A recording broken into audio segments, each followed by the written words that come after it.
کتاب اللہ کو پڑھتا ہے، اس کے مطابق عمل کرتا ہے،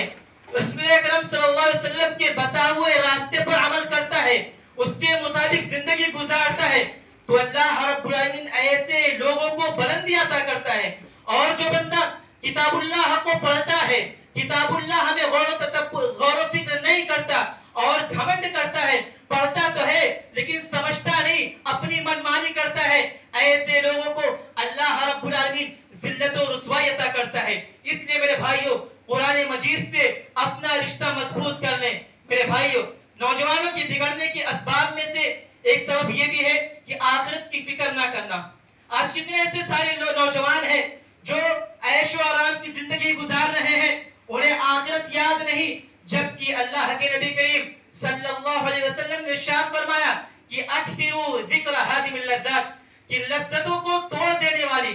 لذتوں کو ختم کر دینے والی موت کو کثرت سے یاد کرو۔ آج کتنے ایسے نوجوان ہیں جو اپنے بستر پر جاتے ہیں اور اپنی موت کو یاد کرتے ہیں۔ آج کتنے ایسے لوگ ہیں جو اپنی بستر پر جاتے ہیں اور موت کو یاد کرتے ہیں۔ بہت چند اشخاص ایسے ہوتے ہیں جو اپنی موت کو یاد کرتے ہیں۔ نہیں تو انسان بستر پر جانے کے بعد اس کے ہاتھ میں موبائل ہوتی ہے اور اس موبائل کا غلط استعمال کرتا ہے، اس موبائل سے نہ جانے کون کون سی چیزوں کا استعمال کرتا ہے۔ ایسے نوجوان لوگوں کو ہوش کی راکھول لینا چاہیے۔ میرے بھائیوں، صحابہ کرام کا عمل کیا تھا؟ آخرت کے تعلق سے صحابہ کرام کا عمل کیا تھا؟ حضرت ابو ذر غفاری رضی اللہ عنہ اس صحابی رسول ہیں۔ صحابہ رسول کہتے ہیں کہ کاش کہ میں ایک درخت ہوتا جسے کاٹ دیا جاتا اور میرا حساب و کتاب نہ ہوتا۔ عبداللہ بن عمرو بن عاص رضی اللہ عنہ یہ بھی صحابی رسول ہے، اپنی آخرت کو سوچ کر کافی دیر تک رویا کرتے تھے۔ حضرت عثمان بن عفان رضی اللہ عنہ کو کون نہیں جانتا ہے؟ حضرت عثمان رضی اللہ عنہ کے سامنے جب جنت و جہنم کا تذکرہ کیا جاتا تھا، جب ان کے سامنے جنت و جہنم کے متعلق گفتگو کی جاتی تھی، تو وہ اس قدر نہیں روتے تھے جس قدر وہ قبر کے پاس بیٹھ کر رویا کرتے تھے۔ عن هانئ مولى عثمان قال كان عثمان بن عفان رضي الله عنه كان عثمان بن عفان رضي الله عنه إذا وقف على قبر بكى حتى يبل لحيته فقيل له تذكر الجنة والنار فلا تبكي وتبكي من هذا فقال إن رسول الله صلى الله عليه وسلم قال إن رسول الله صلى الله عليه وسلم إن القبر أول منزل من منازل الآخرة فإن نجا منه فما بعده أيسر منه وإن لم ينج منه فما بعده أشد منه۔ حضرت عثمان بن عفان رضی اللہ عنہ کے آزاد کردہ غلام روایت کرتے ہیں کہ حضرت عثمان بن عفان رضی اللہ عنہ جب کسی قبر پر کھڑے ہوتے تھے، جب کسی قبر کے پاس کھڑے ہوتے تھے تو اس قدر روتے تھے کہ آپ کی داڑیاں بھیگ جایا کرتی تھی، رونے کی وجہ سے آپ کے چہرے پورے بھیگ جایا کرتے تھے اور وہ زمین اس جگہ پہ پورا بھیگ جایا کرتی تھی۔ میرے بھائیوں، پھر ان سے کہا جاتا ہے اے صحابی رسول عثمان بن عفان رضی اللہ عنہ، جب آپ کے سامنے جنت و جہنم کا تذکرہ کیا جاتا ہے تو آپ اس قدر نہیں روتے تھے، لیکن جب آپ قبر پر آتے ہیں تو اس قدر کیوں روتے ہیں؟ تو فرماتے ہیں سنو، ان رسول اللہ صلی اللہ علیہ وسلم قال، اللہ کے نبی کریم صلی اللہ علیہ وسلم نے فرمایا ان القبر اول منزل من منازل الاخرہ فإن نجا منه فما بعده أيسر منه وإن لم ينج منه فما بعده أشد منه۔ حضرت عثمان بن عفان رضی اللہ عنہ کہتے ہیں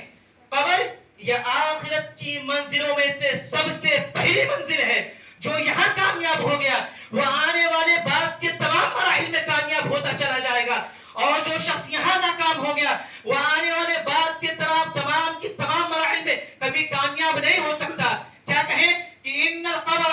اول من منزل من منازل الاخرہ فإن نجا منه فما بعده أيسر منه۔ قبر یا آخرت کی منزلوں میں سے سب سے پہلی منزل ہے، اور جو بندہ یہاں کامیاب ہو گیا اس کے بعد آنے والے تمام مراحل میں وہ کامیاب ہوتا چلا جائے گا، اور جو بندہ یہاں ناکام ہو جائے وہ پھر کبھی کامیابی کے راستے پر گامزن نہیں ہو سکتا، وہ کبھی کامیابی اس کے مقدر میں نہیں ہو سکتی۔ اسی طرح سب سے زیادہ چالاک کون ہے؟ ہم سب کس کو چالاک سمجھتے ہیں؟ حدیث رسول ہے حضرت عبداللہ بن عمر رضی اللہ عنہ قال عن عبداللہ بن عمر رضی اللہ عنہما قال كنت مع رسول الله اللہ صلی اللہ علیہ وسلم حضرت عبداللہ بن عمر رضی اللہ عنہ کہتے ہیں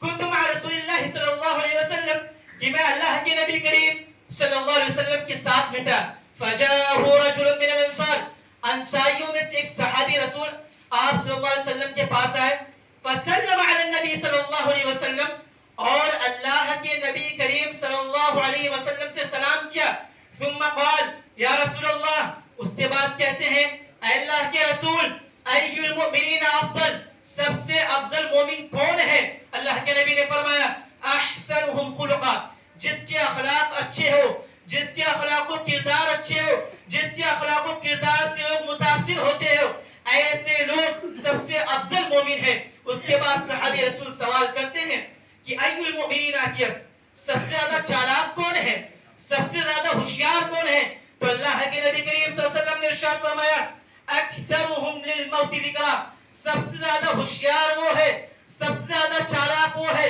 جو اپنی موت کو کثرت سے یاد کرتا ہے جو اپنی موت کے بارے میں ہمیشہ سوچتا ہے جو اپنی موت کے تعلق سے ہمیشہ فکر مند رہتا ہے کہ ہمیں ایک دن مرنا ہے اس دنیا کو چھوڑ کر جانا ہے یہ دنیا محض دھوکہ ہے یہ دھوکے کا سامان ہے اس لیے اللہ رب العالمین نے اپنے نبی محترم صلی اللہ علیہ وسلم کو خطاب کرتے ہوئے فرمایا کہ دنیا میں جتنے لوگ ہیں سب کو جانا ہے کسی کے لیے ہمیشگی نہیں ہے اور اللہ رب العالمین نے فرمایا وَمَا جَعَلْنَا لِبَشَرٍ مِّن قَبْلِكَ الْخُلْدَ أَفَإِن مِّتَّ فَهُمُ الْخَالِدُونَ اے نبی محترم صلی اللہ علیہ وسلم ہم نے آپ سے پہلے کسی بھی شخص کو ہمیشگی نہیں بخشی أَفَإِن مِّتَّ جب آپ وفات پا جائیں گے تو کیا یہ لوگ ہمیشہ باقی رہیں گے ہرگز نہیں كُلُّ نَفْسٍ ذَائِقَةُ الْمَوْتِ ہر نفس کو موت کا مزہ چکھنا ہے وَنَبْلُوكُمْ بالشر والخیر فتنہ اور ہم تمہیں شر